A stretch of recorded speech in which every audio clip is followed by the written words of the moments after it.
Hey everyone, मेरा नाम है मैक्स और आप देख रहे हैं 10,000 वर्ल्ड का नया एपिसोड। तो इस एपिसोड में हमें अंडरवर्ल्ड का सीन दिखाया जाता है जहां पे डीमन लॉर्ड अपनी कुर्सी पे बैठा होता है और उससे मिलने के लिए वही तीनों इविल गॉड आए होते हैं। अभी डीमन गॉड कहता है कि आखिर तुम सब यहाँ पे क्यों आए हो। अभी रेड डीमन क्वीन गुस्से में कहती है कि माय लॉर्ड, आप जानते हैं कि फेरी लैंड पे हम इस बार कब्जा नहीं कर पाए क्योंकि फेरी लैंड के पास पता नहीं कहां से वो ह्यूमन इमॉर्टल लड़का था जिसकी वजह से हम लोग इस बार बहुत बुरी तरीके से हार गए हैं। मगर मैं उस लड़के को जान से मारना चाहती हूँ, मगर वो इतना ज़्यादा ताकतवर है कि हम लोग उससे फाइट नहीं कर सकते हैं। क्या आप हमें बता सकते हैं कि हम लोग उसे कैसे जान से मारे, क्योंकि हम सबको जल्द से जल्द फेरी लैंड पे कब्जा करना है। मगर तभी रेड डीमन क्वीन की बात को सुन करके ईगल डीमन कहता है कि माय लॉर्ड, मैं यहाँ पे कुछ कहना चाहता हूँ। यहाँ पे मैं रेड डीमन क्वीन की बात से सहमत नहीं हूँ, क्योंकि रेड डीमन क्वीन के अकॉर्डिंग वो ह्यूमन काफ़ी ज़्यादा पावरफुल है, बट मुझे ऐसा नहीं लगता है, क्योंकि मुझे ऐसा लगता है कि वो थंडर ड्रैगन ज़्यादा पावरफुल है, क्योंकि उसकी ही वजह से मेरे डीमन क्लैन के ईगल एंसेस्टर की स्पिरिचुअल बॉडी पूरी तरीके से डिस्ट्रॉय हो गई और उसने आपकी भी स्पिरिचुअल बॉडी को वहाँ पे डिस्ट्रॉय कर दिया। इसलिए हम सबको उस ह्यूमन कल्टीवेटर पे ना ध्यान दे करके बल्कि हम लोगों को उस थंडर ड्रैगन पे ध्यान देना चाहिए। और रही बात उस ह्यूमन कल्टीवेटर की, तो हम सब उसे मिल करके ही जान से मार सकते हैं।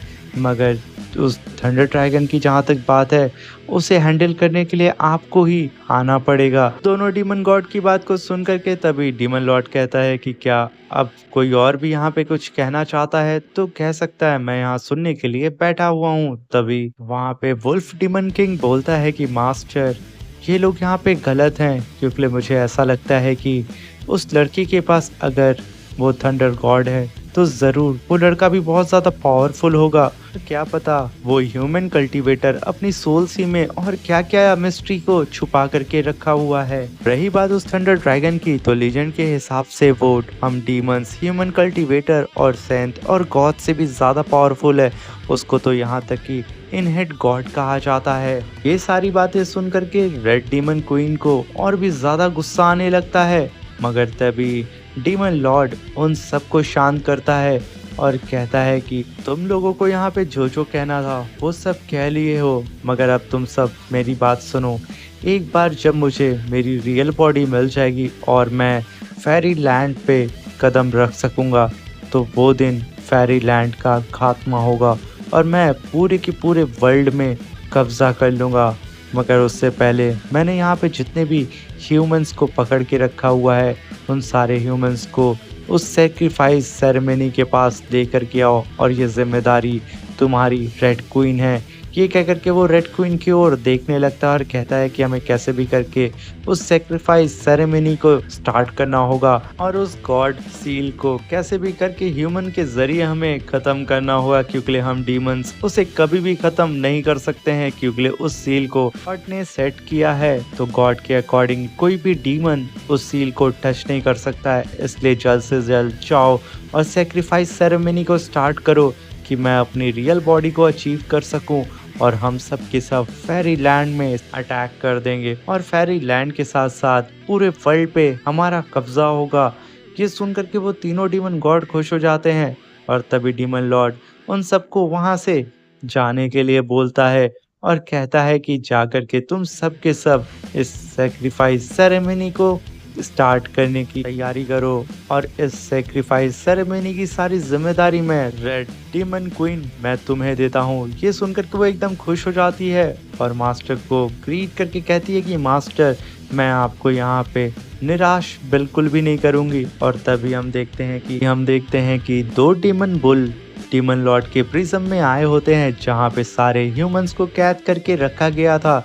तभी डीमन बुल जा करके दो ह्यूमंस को बाहर निकालता है और दूसरे साथी से कहता है, क्या ये दोनों सही होंगे? तभी वो कहता है, हाँ सही होंगे, जल्दी से चलो, हमें जल्द से जल्द डीमन सन आइसलैंड की ओर पहुंचना होगा। तभी उसका साथी बोलता है, वहां पे तो जाना हमारे एंसेस्टर के द्वारा बैन लगाया गया था।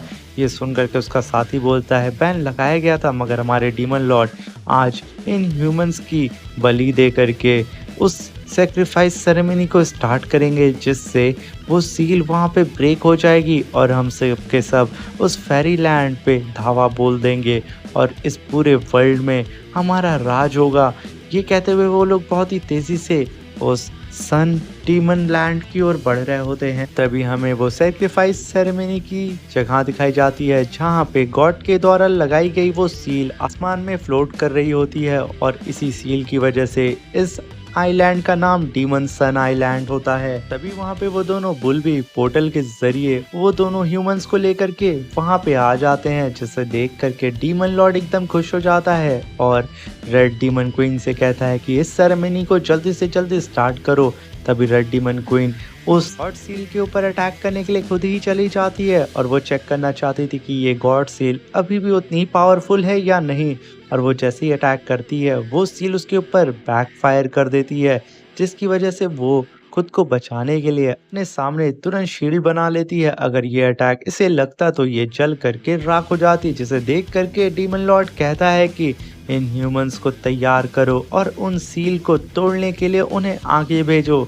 ये सुनकर के रेड डीमन क्वीन वहाँ पे रेडी हो जाती है और एक ह्यूमन की ओर बढ़ने लगती है और उसे अपनी पावर से अपनी तरफ खींच करके उसे हिप्नोटाइज करना शुरू कर देती है और कहती है कि जो येलो सन होता है वो 9 दिन तक लगातार चमकता है और जो उसकी रे होती है वो डिवाइन फायर की तरह होती है, जो कि पूरे के पूरे वर्ल्ड को जलाकर राख कर देती है। तो उसका ये हिप्नोटाइज का प्रोसेस कंप्लीट हो जाता है और वो दोनों ह्यूमन कल्टीवेटर्स के अंदर वो लालच पैदा कर देती है। इसकी वजह से वो दोनों ह्यूमन कल्टीवेटर को वो गॉड सील में एक एशियन ट्रेजर नजर आने लगता है, जिसकी वजह से वो इतने लालची हो जाते हैं वो हवा में ही फ्लोट करते हुए अपनी स्वॉर्ड को बाहर निकालते हैं और उस सील के ऊपर अटैक करना शुरू कर देते हैं, मगर वो सील उन्हें ही जला करके राख कर देती है। जिसे देख करके रेड डीमन क्वीन कहती है कि मुझे यकीन नहीं हो रहा है कि ये दोनों ह्यूमन कल्टीवेटर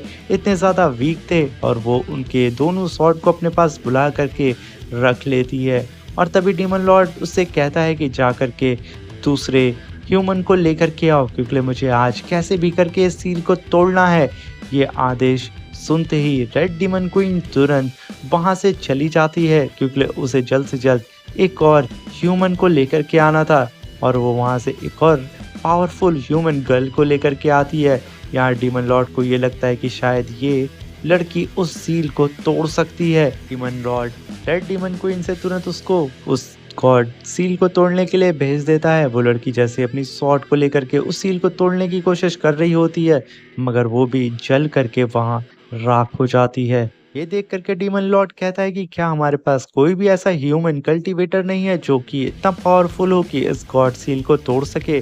तभी red demon queen demon Lord से कहती है कि मैंने एक ऐसी लड़की के बारे में सेंस किया है जो कि हमारे प्रिज्म में कैद है, जिसके पास मिस्टीरियस पावर है, और वो लड़की मैंग तियान की ही आंट लिंगर होती है। और इधर रेड डीमन क्वीन तुरंत आंट लिंगर को लेकर के वहां पे आ जाती है और उसे हिप्नोटाइज करके उस सील को तोड़ने के लिए भेज देती है। वो सील के पास जैसे ही पहुंचती है उसके फोरहेड से एक तिलिस्मान बाहर निकलता है, जिसकी वजह से उस सील का जो फर्स्ट फॉर्मेशन होता है वो ब्रेक हो जाता है। रेड डीमन क्वीन लिंगर के साथ अपनी बॉडी को मर्ज कर देती है, जिसकी वजह से लिंगर के पास अब रेड डीमन क्वीन जितनी पावर आ जाती है वो अपनी पावर को रिलीज करके उस सील को पूरी तरीके से तोड़ने की कोशिश कर रही होती है। और इधर रेड डीमन क्वीन भी अपनी पूरी एनर्जी लगा रही होती है। ये देख करके डीमन लॉर्ड कहता है कि फाइनली अब हम इस गॉड सील को तोड़ सकते हैं, हमें एक ह्यूमन कल्टीवेटर मिल गया है। और तभी सीन शिफ्ट होता है और हमें गॉडलैंड का सीन दिखाया जाता है, जहाँ पे एक ईगल स्पिरिट जो कि एक इमॉर्टल लेवल पे होती है वो एंसेस्टर सूजू के ऊपर अटैक कर रही होती है, मगर एंसेस्टर सूजू उसे ब्लॉक करने की कोशिश बहुत कर रही होती है, मगर वो ईगल स्पिरिट बहुत ही ज़्यादा पावरफुल होती है, इसलिए वो उन्हें घायल कर देती है। और उन्हें बचाने के लिए वहाँ पे लिन फैंग आ जाता है और उन्हें उठाता है और तुरंत अपनी स्पिरिचुअल बॉडी को समन करता है और एक ही स्लैश अटैक से उस ईगल स्पिरिट को वहाँ पे डिस्ट्रॉय करके रख देता है। लिन फैंग की ऐसी पावर को देख करके एंसेस्टर सूजू उसकी एकदम फैन हो जाती हैं, जो कि पहले से थी। कहीं प्यार व्यार ना करने लगे भाई। और इधर लिन फैंग की सोल्सी से तुरंत सो तियांग बाहर निकलता है और कहता है कि हाँ, 2 कौड़ी की ईगल स्पिरिट मेरे मास्टर से लड़ने के लिए आई थी। ये शायद नहीं जानती थी कि मेरे मास्टर के पास एक स्पेशल पेट है जो कि ईगल गॉड है। सुनकर के लिन फैंग कहता है शाओ तियांग तुम बकवास करना कभी कम नहीं कर सकते हो ना। ये कहते हुए उसे मारता है और कहता है कि आगे का सफर बहुत लंबा है, तो शांति से इस सफर पे ध्यान दो। और तभी उन लोगों के सामने कई सारे डीमन सोल्स आ जाती हैं। इन्हें देख करके लिन फैंग तुरंत ब्रेजिंग को बाहर निकालता है और कई सारे स्लैश अटैक लगा करके उन सारी डीमन सोल्स को खत्म कर देता है। तभी एंसेस्टर सुजू कहती हैं कि जो वो पहाड़ सबसे लास्ट में दिख रहा है लिन फैंग, उसी पहाड़ पे हमें जाना है। लिन फैंग उस लास्ट चोटी को देख करके काफी ज्यादा खुश होता है और यहाँ पे उसके दिल में ये होप आ जाती है कि फाइनली वो अब डीमन लॉर्ड से लड़ सकता है। वो कुछ कदम आगे बढ़ता है अपने साथियों के साथ। तभी वो मैंग तियान से कहता है कि मैंग तियान तुम ठीक हो ना। तभी मैंग तियान कहता है कि कल लिन फैंग क्या इस गॉडलैंड में ऐसा ट्रेजर होगा जिसे हम पा करके उस डार्क डीमन लॉर्ड से फाइट कर सकें और हम लोग उसकी पावर को सप्रेस करके उसे जान से मार सकें और मेरी आंट लिंगर को उसके शिकंजे से हम लोग उन्हें बचा सकें। ये सुनकर के लिन फैंग कहता है कि अगर वहाँ पे कोई ऐसा ट्रेजर नहीं भी हुआ तो भी मैं अपनी पूरी कोशिश करूँगा और तब भी अगर हम लोग उस डीमन लॉर्ड को नहीं हरा पाए तो हमारे पास थंडर ड्रैगन गॉड हैं।